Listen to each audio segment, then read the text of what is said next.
नमस्कार मंडळी, स्वागत आहे तुमचं आम्ही सातारकर किचनमध्ये। आज आपण बनवणार आहोत कोल्हापुरी भडंग। त्या भडंगसाठी लागणारं साहित्य बघा। इथे आपण भडंगचे चिरमुरे घेतलेले आहेत। हे चिरमुरे बाजारात वेगळेच मिळतात बरं का। आपण भडंगचे चिरमुरे मागितले की हे असे जाडसर आणि पांढरे शुभ्र चिरमुरे मिळतात। तर हे आपण 1 किलो चिरमुरा घेतलेला आहे। त्याच्यानंतर इथे लागणारे साहित्य बघा। इथे 200 ग्राम आपण शेंगदाणे घेतलेले आहेत। इथं 150 ग्राम आपण फुटाण्याची डाळ घेतलेली आहे। इथं अर्धी वाटी आपण लाल मिरची पावडर, तिखट मिरची पावडर घेतली। इथं मीठ घेतले चवीनुसार। एक अर्धी वाटी, छोटी अर्धी वाटी तीळ घेतलेत आपण। ह्याचा आपण भडंग मसाला बनवणार आहे। तर एक 25 ग्रॅम धणे आहेत, 25 ग्रॅम जिरा आहे आणि 25 ग्रॅम बडीशेप आहे। त्याच्यानंतर इथं आपण कलरची मिरची पावडर घेतली एक अर्धी वाटी। त्याच्यानंतर अर्धी वाटी आपण असा अख्खा पाकळी सकट आपला साला सकट लसूण घेतलेला आहे आणि इथं अर्धी वाटी आपण पिठी साखर घेतलेली आहे। आता हे सगळे मसाले आणि आपल्याला आता कढीपत्ता पण फोडणीला लागणार आहे, हळद लागणार आहे। तर फोडणीचं साहित्य मी नंतर दाखवते तुम्हाला, पण सध्या तर आपल्याला भडंगसाठी हे पाहिजे। छानपैकी आता पाऊस पडतोय बाहेर, तर घरातल्यांनी मागणी केली आपल्याला भडंग करा। तर म्हटलं चला आपण कोल्हापुरी भडंग बनवून बघूया। तर मी आता दाखवते तुम्हाला कसं बनवायचं। आधी आपण हे मसाले भाजून घेणार आहे। इथं कढई ठेवली गॅसवर मी। आता हे मसाले आपण भाजून घेऊया। धणे आहेत, जिरे आहेत आणि बडीशेप आहे, भाजायचे आणि मिक्सरला जाडसर वाटून घ्यायचे। आता आपण हे जे मसाले घेतलेत भडंगच्या मसाल्यासाठी, धणे घेतलेत 25 ग्रॅम, जिरं 25 ग्रॅम आणि बडीशेप आपण 25 ग्रॅम घेतली। हे आता सगळं आपण भाजून घेणार आहे। हे मसाले भाजून आपण मिक्सरला असे जाडसर कुटून घेणार आहे, वाटून घेणार आहे। हे पहा, आता आपण मी मसाले भाजते।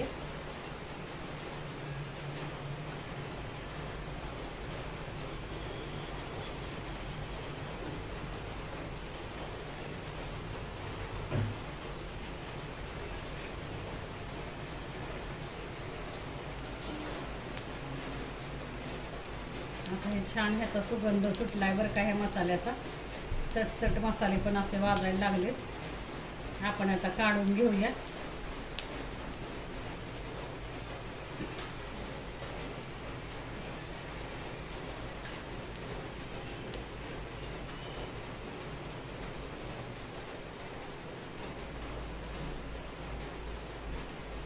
हे मसाले भाजून झालेत आपले, आपण काढून घेऊया।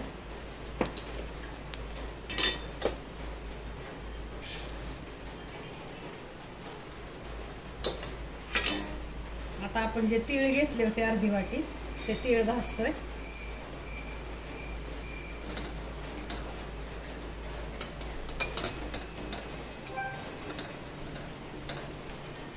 ते तीळ पण आपल्याला चांगले भाजून घ्यायचे।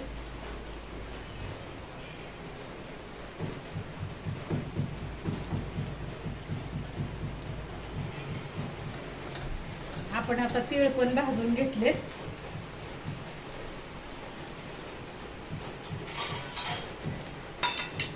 काढून घेऊया।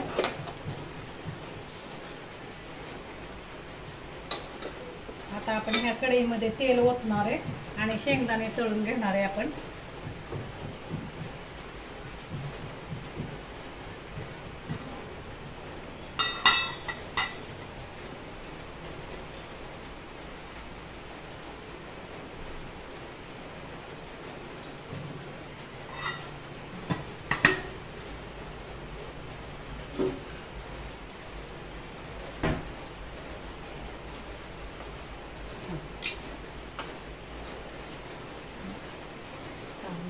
करता येईल, काय प्रॉब्लेम नाही।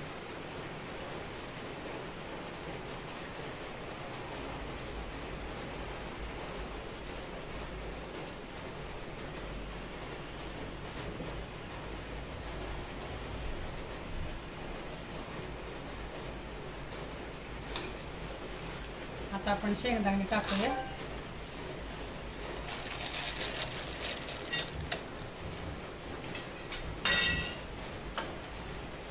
छानपैकी असे खरपूस आपल्याला होईपर्यंत शेंगदाणे तळून घ्यायचे।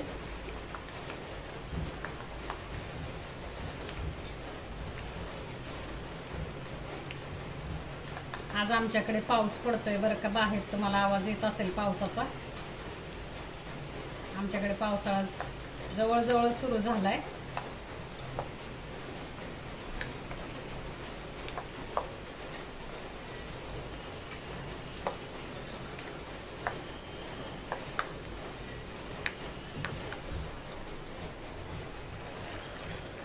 अशा प्रकारे लालसर आपले शेंगदाणे तळले गेलेत. आपण आता हे काढून घेऊया.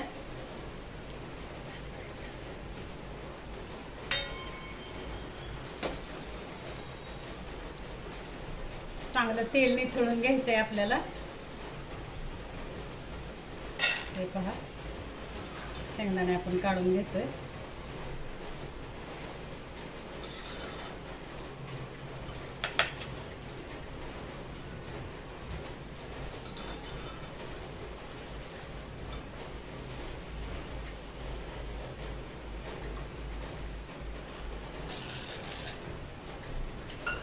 ही जी फुटाण्याची डाळ आहे ती डाळ आपल्याला तळून घ्यायची छानपैकी खरपूस.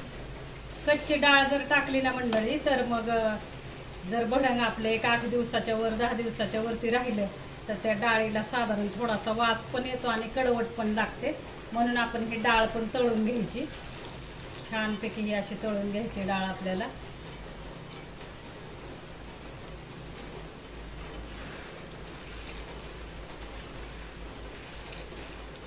गॅस मिडियम ठेवायचा आहे आपल्याला आणि मग डाळ तळायची. नाहीतर मग ते फास्ट गॅसवरती तळलं तर मग कच्चं लागतं. म्हणून खरपूस जर तळायचं असेल तर तेल चांगलं तापवून घ्यायचं, गॅस मिडियम ठेवायचा आणि मग मिडियम गॅसवरती हे सगळं आपण तळून घ्यायचं आहे.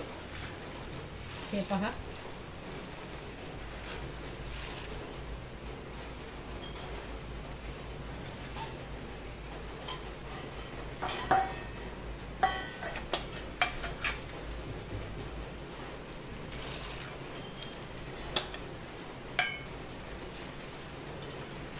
हे पहा डाळ आपली छानपैकी तळली गेली. आपण आता काढून घेऊया.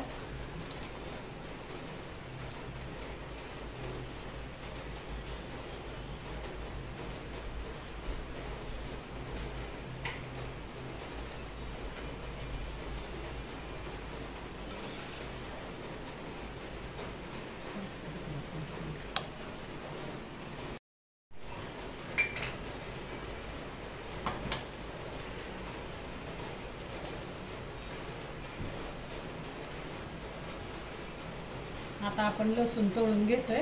हा सालासकट लसूण घेतलेला आहे आपण. हा थोडासा ठेचून घेतलाय बरं का लसूण. सोलून का लसूण घ्यायचं नाही, कारण काही वेळेला लसणामुळे सुद्धा आपला आता पाऊस पडतोय तर हे जे चिरमुरे आहेत तर हा लसूण सोलून घेतला तर एखाद्या वेळी चिरमुरे मऊ पडायचा संभव असतो. म्हणून आपण सालासकट लसूण घ्यायचे. आता हा लसूण गावठी लसूण आहे, आपला घरचा लसूण आहे, लाल कलरचा लसूण आहे. छानपैकी वास येतो म्हणून मग सालासकट घेतला तर चवीला पण छान लागतं बरं का. संपूर्ण भडंगला आपल्या लसणाचा वास लागायला पाहिजे. खरपूस तळून घ्यायचा आहे बरं का लसूण आपल्याला छानपैकी लालसर होईपर्यंत, जेणेकरून आपल्या भडंगला पूर्ण लसणाचा वास. आता 1 किलो भडंग आहे आपलं म्हणून मग अर्धी वाटीने लसूण घेतलाय.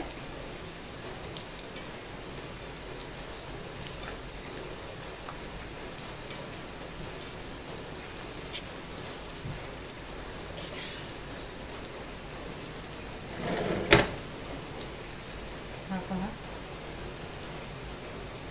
छानपैकी असा लालसर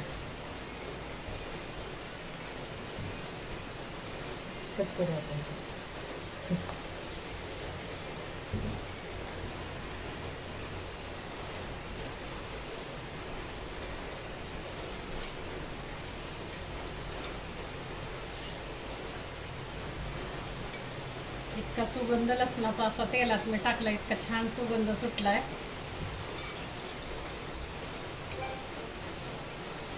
आता आपण लसूण काढून घेऊया.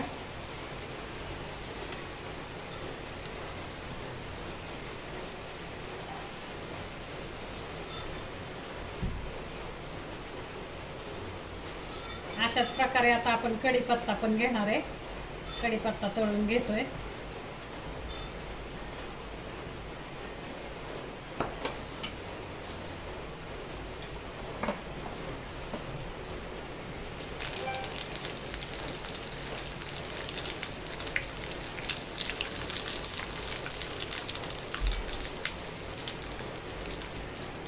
कढीपत्ता पण आपण खरपूस तळून घेणार आहे.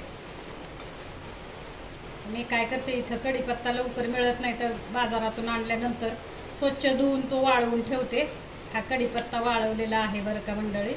काही वेळेला कढीपत्ता लवकर मिळत नाही, आपल्याला तर सगळ्या भाज्यांना लागतो, म्हणून मग वाळवून ठेवायचा आपण स्वच्छ धुवून. आणि मग अशा वेळेला उपयोगाला येतो. जेव्हा आपल्याला कुठे मिळत नाही तेव्हा मग अशा वेळेला आपण भाज्यांना कढीपत्ता वाळवलेला घालू शकतो आपण. आता आपण कढीपत्ता पण काढून घेतोय.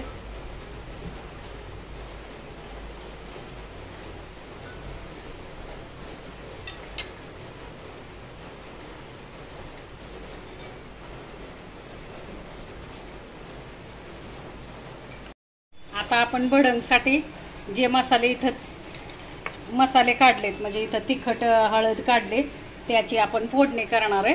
दाखवते मी. तर आता हे पहा, आपण ह्याच्यामध्ये मोहरी टाकतोय बरं का.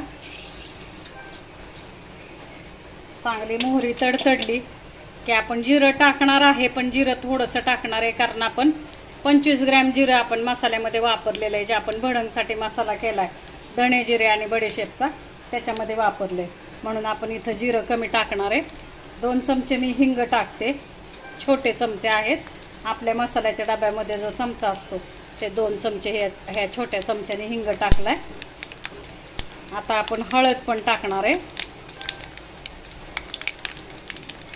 हळद 1-2 चमचे, 3 चमचे हळद आपण टाकणार आहे. हे पहा. त्याच्यानंतर हा आपला लाल मिरची पावडर आहे. गॅस मी बंद करते, तेल चांगलं तापलेलं आहे आपलं. कलरची मिरची पावडर ही तिखट मिरची पावडर आहे, कारण आपल्याला भडंग झणझणीत पाहिजे. आता हे आपण छानपैकी फिरवतोय. गॅस बंद केलेला आहे बरं का मी. थोडंसं आपण अगदी चिमूटभर जिरं मी टाकायला विसरले. थोडंसं जिरं टाकते मी. आता ह्याच्याच मध्ये आपण हा जो मसाला केलाय जिरे आणि धणे जिरे, आपण तो मसाला टाकते. बाहेरून भडंगचा मसाला आणायची गरजच नाहीये बरं का मंडळी. अशा पद्धतीने जर तुम्ही भडंगचा मसाला केला, खूप छान भडंग होतं. करून बघा तुम्ही. विकतचा मसाला आणायची गरज नाही आपल्याला. हे पहा, आपला भडंगचा मसाला तयार आहे. आता आपण इथे जे चिरमुरे घेतलेत, एका मोठ्या पातेल्यामध्ये मी चिरमुरे घेतलेले, त्या चिरमुऱ्यामध्ये आता हे सगळं आपण मिक्स करणार आहे. हे पहा, इथं आपण पातेल्यात चिरमुरे घेतलेत. आता आपण हे डाळ आणि शेंगदाणे जे आपण तळून घेतले होते ते आपण टाकतोय.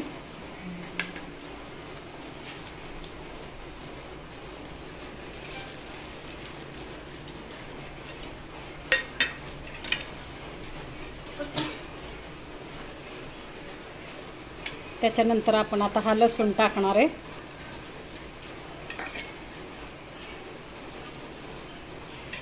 आपण हे जे तीळ भाजून घेतले होते, तीळ आपण तळलेले नाही आहेत बरं का तेलामध्ये. आपण तीळ फक्त भाजून घेतलेले आहेत. हे तीळ टाकले.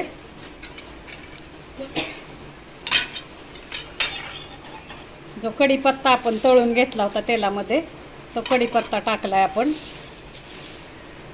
आणि आता शेवट आपण हा मसाला टाकणार आहे, जो आपण आता कढईमध्ये तेलामध्ये भाजून घेतलाय. भडंगचा मसाला आपला, तो मसाला आपण टाकून आता हे सगळं भडंग कालवून घेणार आहे. हे पहा, अशा प्रकारे आपण आता हा मसाला पण जो घेतला होता आपण भडंगसाठी मसाला केलाय, मिरची मसाला जो आपण तेलामध्ये टाकला आणि चांगला तळून भाजून घेतला, तो मसाला पण टाकलाय. आता आपण मीठ टाकणार आहे. चवीनुसार मीठ टाकायचं आहे आपल्याला. मी आता छोटी अर्धी वाटी मीठ घेतलेले. 1 किलो आपलं चिरमुरे आहेत हे, त्याच्यासाठी. आणि आपण साखर टाकणार आहे. पण साखर हे सगळे मसाले मिक्स केल्यानंतर आपण साखर टाकणार आहे. काय होतं मंडळी, आता आपण ह्या मसाल्यामध्ये जर वरून साखर टाकली, पिठी साखर आहे आपली, तर काय होतं, हे संपूर्ण सगळी ह्या मसाल्याला चिकटली जाते आणि आपल्याला भडंगला साखरेची चव येत नाही. आता इथे एक करायचं, ज्यांच्या घरी डायबिटीसचे पेशंट वगैरे आहेत तर त्यांनी साखर नाही वापरली तरी चालेल. कारण डायबिटीसच्या माणसांनी, म्हणजे कसं आहे, आपण साखर टाकल्यानंतर त्या लोकांना चिवड्याचा स्वाद घेता येणार नाही भडंगचा, म्हणून मग त्यांच्यासाठी नका टाकू तुम्ही साखर. आणि ज्यांना काही अडचण नाही त्यांनी साखर टाकून खाल्लं तर छान लागतं. आता मी हा सगळं संपूर्णपणे कालवून घेते, दाखवते तुम्हाला। हे पहा, इथं आपण एक झारा घेतलाय, ह्या झाऱ्याने आता आपल्याला छानपैकी हे कालवून घ्यायचंय। मला आता हे हातानेच कालवायला लागेल। हे पहा मंडळी, अशा प्रकारे पूर्णपणे आपल्याला ह्या हाताने चोळून चोळून संपूर्ण आपल्या भडंगच्या चिवड्याला, ह्या आपले जे चिरमुरे आहेत त्या चिरमुऱ्याला हा मसाला लागायला पाहिजे। हे पहा,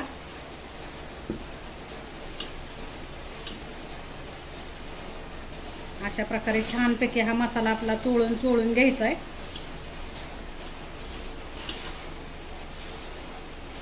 मसाला जर गरम असेल तर थंड होऊ द्या मंडळी, आणि मग नंतर तुम्ही भडंगला हे चिरमुऱ्याला मसाला चोळून घ्या। जर गरम असेल तर थंड झाल्यानंतर मग असं हाताने एकसारखं करा भडंग आपलं।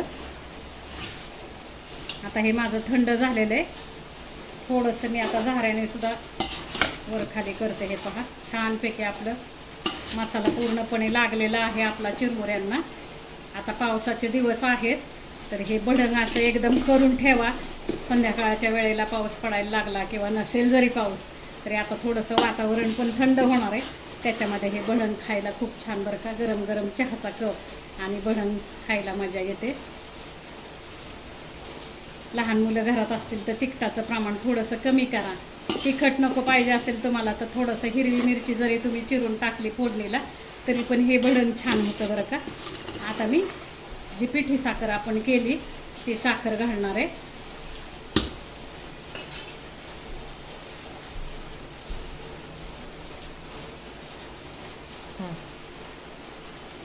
तर आपण हे पहा, पिठी साखर टाकतोय। पूर्णपणे थंड झालं भडंग आपलं, थंड झाल्यानंतर पिठी साखर टाकायची, गरम गरम टाकू नका। आता अशा प्रकारे आपण ही साखर पण मिक्स करून घेतोय बरं का।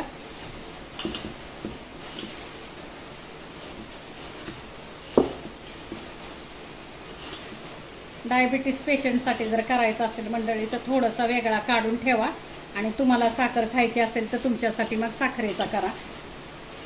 हे पहा, इतका सुगंध छान सुटलाय भडंगचा, तुम्ही एकदा करून बघा बरं का। पावसाळ्याचे दिवस आहेत तर करून बघा हे भडंग। ह्याच्यामध्ये शेव टाकायची, कांदा टाकायचा, झाले आपली भेळ पण तयार झाली।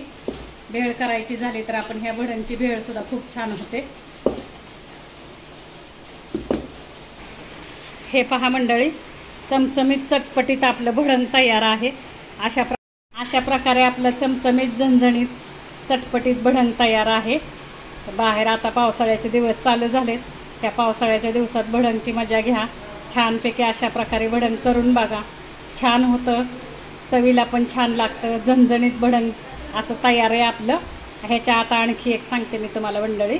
आता हे भडंग आपलं तयार झालं, ह्याच्यावरती थोडीशी जर आमचूर पावडर तुम्ही टाकली तर तिखट, खारट आणि गोड चव खूप छान लागते भडंगला। आता माझ्याकडे आमचूर पावडर संपले म्हणून मी नाही टाकली, पण तुमच्याकडे अवेलेबल असेल तर तुम्ही टाकून बघा। चाट मसाला टाकला तरी पण खूप छान भडंग लागतं, आणि आमचूर पावडर टाकले तरी पण छान लागतं।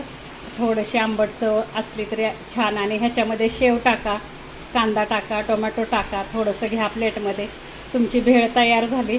अशा प्रकारे भडंग करून बघा, खाऊन बघा, खूप छान होतं। धन्यवाद मंडळी।